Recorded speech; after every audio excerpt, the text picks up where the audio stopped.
Você tem acompanhado os noticiários sobre a varíola dos macacos e hepatite aguda, né? Então, o Dr. Bruno está aqui hoje para tirar as dúvidas da população. Seja bem-vindo, Bruno. Muito obrigado, Mariana, pelo convite de estar aqui hoje, prestando esclarecimento sobre essas doenças e informando a população em geral. Doutor Bruno, no dia 1º de junho, uma criança de 11 anos deu entrada no Hospital Ferreira Machado com suspeita de hepatite aguda. Ela foi transferida para o Hospital da Criança, no Rio, mas ela não resistiu. O que se sabe sobre essa doença até o momento? Olha, Mariana, essa hepatite, como o nome já fala, é uma hepatite misteriosa, uma hepatite idiopática, que infelizmente não se sabe a causa ainda. Se sabe que se tem uma hepatite, um quadro grave de inflamação dos hepatócitos, entendeu? Que culmina com a gravidade muito grande do quadro, mas não se sabe a causa dessa hepatite ainda. Está em investigação. No Brasil, tem aproximadamente 40 casos de hepatite. O primeiro diagnóstico dela foi dado esse ano e está em processo de investigação da causa dessa hepatite. E como é feito o tratamento dessa doença, já que ela está em fase de descoberta e pesquisas? Olha, ô Mariana, infelizmente não se sabe nem como fazer o diagnóstico dessa doença ainda. A Organização Mundial de Saúde e a ciência está buscando uma forma de identificar essa doença e identificar qual é a causa dela, mas infelizmente ainda não se sabe como identificar essa doença. Então podemos dizer que ela não tem cura? Olha, Mariana, geralmente o tratamento só se faz sintomático, que é isso, só trata os sintomas da doença. Como não se sabe a causa, ainda não tem um tratamento específico para essa hepatite. Qual é a diferença da hepatite viral para não viral?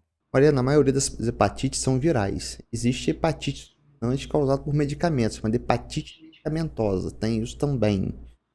Mas a maioria delas são hepatites virais. O que a gente tem mais comum é a hepatite A, que é uma hepatite aguda também, cursa com febre, mal-estar, vômito, icterícia, que é a pele amarelada, o famoso amarelão, a pele fica toda amarelada, a mucosa amarelada. É uma hepatite aguda também, mas o seu curso é bem benigno. Já as outras hepatite B e C cursa com um quadro mais crônico. A pessoa geralmente, quando identifica essas doenças, tem um quadro cronificado, tem mais de 6 meses de doença. Então tem mais gravidade de uma para a outra, né? Sim, a hepatite B geralmente tem apenas tratamento, né? Um quadro é um fator de risco para cirrose hepática, para câncer de fígado, porque no início dela ela não tem sintomas. Quando a pessoa vai descobrir porque já tem alguma doença de base, sentiu alguns sintomas, a doença já está bem arrastada já. Como ela é transmitida, doutor? Hepatite B é considerada uma doença sexualmente transmissível, né? Através de relação sexual, através de usos de seringa, transfusão sanguínea. E as demais? Hepatite A, por exemplo, é transmitida através da forma oral fecal. Não tem mais gravidade do que a outra, né? Dizer que ela é mais grave. Pelo seguinte, a hepatite A é considerada uma hepatite aguda, mas o curso dela é benigno. Já a hepatite B e C é mais cronificada, e a hepatite B, porém, é mais grave porque é fator de risco para cirrose e câncer hepático, como eu falei, né? Doutor, muita gente carece de informação sobre essa doença, muita gente também não tem condição de arcar com um plano de saúde e aí vem o desespero. Mariana, as hepatites virais, hoje o SUS cobre 100% do tratamento, ela é diagnosticada e o SUS tem um tratamento de excelência para as hepatites. Sobre a vacinação, ela previne 100%? Previne sim, temos vacina para hepatite A, hepatite B, temos que vacinar, tem que todo mundo se vacinar, a única forma de prevenção é a vacina. A vacina é a salvação para prevenir a hepatite. Agora falando sobre as crianças, como que a doença manifesta nelas? É de forma mais agressiva, mais rápida? Olha, Mariana, a hepatite misteriosa que está tendo aí, ela está se manifestando mais em crianças. Daí uma suspeita que seja algum adenovírus que esteja causando essa doença, que esteja relacionado à Covid, por isso que estão tendo essa investigação em crianças, porque ela só se manifestou até agora em crianças. A ciência está estudando ainda. Mas como eu sempre falo, toda doença infecciosa, ela é sempre mais grave nos extremos da vida. Em crianças, porque as crianças, no seu sistema imunológico, não está formado ainda. E no idoso, porque no idoso o sistema imunológico dele já está em declínio. Então toda doença nos extremos da vida, em crianças e idosos, é mais grave. Tem alguma relação sobre a hepatite aguda com a Covid, doutor? Porque muita gente tem dúvidas sobre isso. Mariana, não se sabe nada sobre a hepatite misteriosa ainda. A relação dela com Covid, não se sabe nada. tudo em processo de investigação ainda. Não podemos afirmar nada disso. Doutor, agora sobre outra doença. A varíola dos macacos tem causado alerta na comunidade científica e gerado dúvidas entre a população.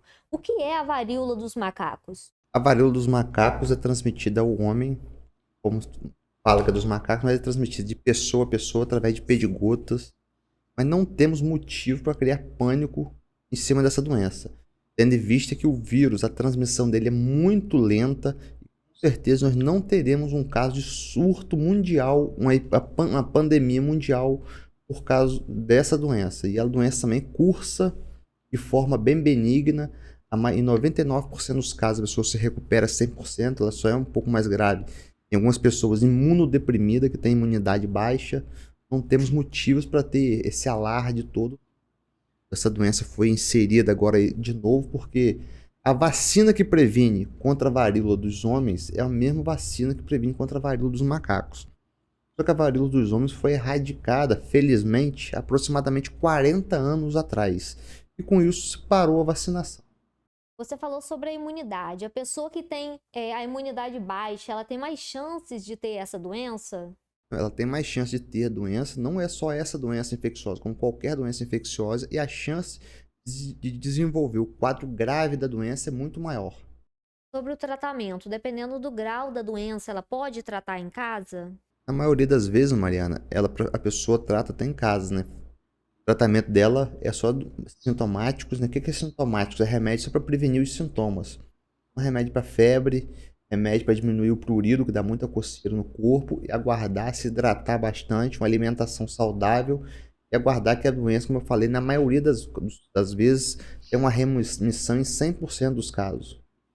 Outra dúvida frequente da população: essa doença pode levar a outras? Olha, Mariana, o que pode acontecer é aquelas lesões que dão na pele, você coçar ali, acontecer alguma coisa, coçar, ferir sua pele e ter uma infecção bacteriana em cima dessa doença viral.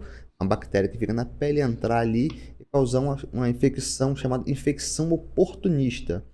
É uma bactéria que entra naquelas lesões ali e causa uma infecção bacteriana. É o único problema que tem nessas lesões são essas. E essas lesões pelo corpo, elas aparecem logo no início ou não? Não, ela aparece após, primeiro começa com febre, mal-estar, dor no corpo, depois que aparecem as lesões. Eu estava pesquisando sobre essa doença, né, lendo artigos, e eu vi um trecho que falava que enquanto a pessoa está com a ferida pelo corpo, essa pessoa pode transmitir a doença. Isso procede, doutor? Quando estiver com as lesões ali ainda, ela é um potencial transmissora do vírus. Como eu falei, é um vírus de transmissão muito lenta, muito difícil de transmitir de um para o outro e ter uma pandemia mundial dessa doença. Então ela se manifesta de formas diferentes? É uma forma diferente, de pessoa para pessoa. Doutor, muito obrigada pela participação. Olha, Mariana, muito obrigado pelo convite. Para mim foi um prazer estar aqui, tirando algumas dúvidas e tranquilizando a população em geral, né? Eu que agradeço. Pessoal, esse foi mais um Clique em Entrevista.